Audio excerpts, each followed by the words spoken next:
আমাদের এই সরকার তত তৃণমূল সরকার যুবসাথী দিচ্ছে, তা ভালো কথা।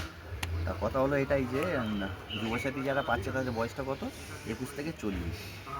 40 থেকে যারা রয়েছে 60 পর্যন্ত, যতক্ষণ না 60 হচ্ছে বয়স্ক ভাতা পাচ্ছে না। তাই 40 থেকে 60 পর্যন্ত যারা রয়েছে তারা কি কিছু পাবে না? ব্যাপারটা হলো কি বলুন তো, যারা কাজ করে গেল পার্টির হয়ে তারা কিছু এই বয়সে এসে তারা পাচ্ছে না। পাচ্ছে কারা? রাম বাম এইসব দলের লোকেরা। তা ভালো কথা, তারা পাচ্ছে। কাজ করব আমরা, ঝান্ডা ধরবো আমরা। আর বেকার লোকগুলো যেগুলো রামবামের রয়েছে, বেকার লোকগুলো তার মানে বেকার ভাতাগুলো পাচ্ছে, তাই তো? তারা মাঝখান থেকে 1,500 টাকা করে দিদি নিয়ে চলে যাচ্ছে। তাদের যদি বিবেক থাকে তারা তো বলতে পারে যে বয়সে যেহেতু বড় হয় তার থেকে, যে দাদা 1.5 করে ঢুকছে, তুমি এক কাজ করো না, তুমি মাস গেলে 500 করে নাও। এটাও তো করতে পারে মানুষ।